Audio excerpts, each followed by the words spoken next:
यहाँ तक कि बहन जी ने बहुत विकास कराया। वो आज कुछ नालायक होंगे, जो दलित समाज के नालायक होंगे वही बहन जी बुराई करते होंगे, जो कांग्रेस बीजेपी के एजेंट है वही बहन जी बुराई। जाटों समाज में पैदा हुआ व्यक्ति बहन जी का विरोध करते। अरे अगर बहन जी हमारे समाज में पैदा हुई होती, काश हमारे समाज में साक्य सैनी कुशवाहा मौर्य समाज में पैदा होती, मैं पूरे जीवन उनकी आरती उतारता, उनके पैर के चरणों की रख अपने घर में रखता। अरे तुम जो जाटों समाज के लोग जो निकम्मे हैं, जो नालायक हैं, जो कांग्रेस बीजेपी का एजेंट है, तुम बहन जी का विरोध कर रहे हो। बहन जी का अगर विरोध करोगे, सपा और बसपा अगर कमजोर पड़ जाएगी, खत्म हो जाएगी, तो आरएसएस बीजेपी और कांग्रेस क्या दूसरी पार्टी पैदा करने देगी? क्या दूसरा पार्टी बनाने देगी? क्या वो तो इस फिराक में, वो तो गिद्ध की तरह भाजपा कांग्रेस गिद्ध नजर लगाए हुए हैं कि समाजवादी पार्टी और बसपा कमजोर हो तो केशव देव मौर्य कैबिनेट चलेंगे, एक ही झटके में निपटा देंगे। कहाँ चल पाएंगे केशव देव मौर्य? अभी न पैसा है, न संसाधन है, न ताकत है और न इतना समाज साथ देता है। कहाँ पार्टी खड़ी कर? जब वो बसपा और सपा को निपटा देंगे, हम क्या उखाड़ लेंगे? कुछ कर लेंगे महानदल वाले? क्या हम इतना कर सकते हैं?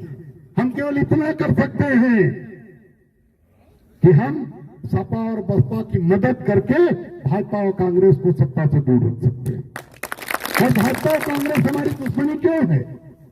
हमारी पर्सनल किसी से लड़ाई नहीं, लेकिन दुश्मनी इसलिए है कि भाजपा और कांग्रेस जहां जहां केवल भाजपा कांग्रेस रहती है, वहां दलित पिछड़े केवल मजदूर बनते, इसके अलावा उन्हें नौकरी का अधिकार, ठेकेदारी का अधिकार नहीं। उनके अभी भी मध्य प्रदेश में ऐसे गांव हैं जहां कुशवाहा रहते हैं, जहां दलित पिछड़े रहते हैं, जहां अगले हिंदुओं के घर के सामने से उन्हें जूते अपने हाथ में लेके जाने पड़ते, पहन के नहीं जा सकते। है कि नहीं है? हमारे कुछ पदाधिकारी गए, और आप भी जाना हो तो चले जाओ राजस्थान में। तो ये दोनों सामंतवादी पार्टियां, भारतीय जनता पार्टी और कांग्रेस दोनों मनवादी पार्टियां, ये अगड़े हिंदुओं को बढ़ावा देती। हम नहीं कहते कि अगड़े हिंदू को बढ़ावा खराब बात है, करो, लेकिन सबको बढ़ाओ, जातिवादी में चुनो। लेकिन भाजपा और कांग्रेस दोनों जातिवादी, दोनों केवल अगड़े हिंदुओं को, सवर्णों को मजबूत करती, दलित पिछड़ों को खाली उल्लू बनाकर इनका वोट लेती, इसके अलावा कुछ नहीं करती इनके लिए। आज उत्तर प्रदेश में नेताजी के दबाव में, लालू यादव जी के दबाव में, शरद यादव जी के दबाव में, देवेगौड़ा जी के दबाव में और हमारे कांसीराम साहब और बहन जी के दबाव में, यहाँ बीपी सिंह जी की सरकार में आरक्षण मिला पिछड़ों को, 27% का आरक्षण। लेकिन यही आरक्षण मध्य प्रदेश में लागू नहीं, यही आरक्षण राजस्थान में नहीं देती कांग्रेस सरकार। जहां कांग्रेस और बीजेपी की सरकार है वहां पिछड़ों को कुछ नहीं। मंडल आयोग अगर रुका रहा, जाति जनगणना अगर नहीं हुई, अंग्रेजों के समय में जाति जनगणना हुई, अंग्रेजों ने ये बात को महसूस किया कि यहाँ जातियां गिनी जाए और सबको हिस्सेदारी मिले, सबको शिक्षा मिले, सबको सम्मान मिले, सबको पैसा मिले, सबको खेत बाड़ी बराबर मिले, इसलिए उन्होंने जाति जनगणना कराई। लेकिन अंग्रेजों 1931 में जाति जनगणना हुई, लेकिन आजादी के बाद कांग्रेस ने जाति जनगणना नहीं होने दी। दबाव में समाजवादी पार्टी के नेताओं के या बहुजन समाज पार्टी के नेताओं के दबाव में, शरद यादव जी के दबाव में, लालू यादव जी के दबाव में जाति जनगणना हुई भी 2011 में। कांग्रेस की सरकार में मजबूरी में कांग्रेस ने कराया, लेकिन उसके आंकड़े बाहर नहीं किए। क्यों?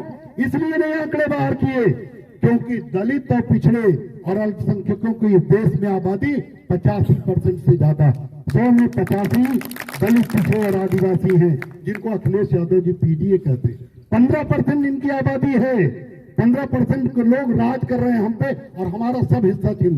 कहते हैं आरक्षण की जरूरत नहीं। एक बाबा है सूरदास, आंख का अंधा, हमारे जिले का जौनपुर, बहुत बड़ा नेता, बहुत बड़ा पुजारी संत बनता, लेकिन इतनी नफरत उसे दलित पिछड़ों का आरक्षण, कहता आरक्षण जरूरत ही नहीं, आरक्षण की जरूरत नहीं है। तुम हमें वेद के हिसाब से, वेद में जो हिंदू वाला अधिकार है वो हमें अधिकार दे दो। वेद में हिंदू वाला अधिकार है कि हिंदू धर्म में 4 वर्ण होंगे, ब्राह्मण, क्षत्रिय, वैश्य, शूद्र, और सभी कर्म पर आधारित होंगे। माने जो पढ़ने पढ़ाने का काम करेगा उसका वंश कुछ भी हो सकता है, वो शुक्ला वंशी हो, तिवारी वंशी हो, दुबे वंशी हो, या यादव वंशी हो, या मौर्य वंशी हो, या कुशवाहा वंशी हो, वो सभी के सभी ब्राह्मण माने जाएंगे। तो क्या यह अधिकार हमें मिला है? क्या हमें यह अधिकार भी नहीं। हम नकली हिंदू धर्म को ढो रहे हैं, हम असली हिंदू धर्म भी नहीं पा रहे हैं, और हमें आरक्षण भी नहीं चाहिए, आरक्षण भी नहीं मिलना चाहिए। नौकरी तुम ले लोगे, ठेकेदारी तुम ले लोगे, तुम मुट्ठी भर लोग टीवी में देखो, एक इंडिया न्यूज, इंडिया टीवी पे या किसी चैनल पे एक महिला, एक लड़की है नौजवान, वो सा को फा बोलती, न्यूज पढ़ती है, तो अगर उसे सा बोलना हो, अगर उसे समोसा बोलना हो तो फमोसा बोलती, और वो भी टीवी चैनल में 1.5 लाख रुपया महीना की नौकरी कर रही, 2 लाख रुपया महीने की नौकरी कर रही। जिसे हिंदी नहीं बोलना आता, सा को जो फा बोल रही, क्यों है? क्योंकि वो तथाकथित अगड़े जाति से, अगर वो साक्य समाज, कुशवाहा मौर्य समाज, यादव समाज की होती, पहुंचती क्या? हमारे आगे तो रास्ते बंद है, हमें तो आगे बढ़ने ही नहीं दिया जाता। हमें अभी देखो टीवी चैनलों जिनके छोटे छोटे कार्यक्रम होते हैं, 3 दिन पहले तैयारी दिखाई जाती है। जो भाजपा कांग्रेस के एजेंट हैं, छोटी पार्टियां जो एजेंट, उनके भी तैयारी दिखाई जाती, जाके लाइव चैनल चलता है। हमारा तो कोई नहीं दिखाता, क्यों? क्या हमारी संख्या कमी? अभी शेखोपुर में हजारों की संख्या में लोग जुटे थे, क्योंकि विधानसभा स्तर कार्यक्रम था। यहां भी जितने लोग 300 लोग जुटे, ये कम नहीं है। पदाधिकारी कोई बताओ, किसी गांव में तैयारी कराई गई क्या?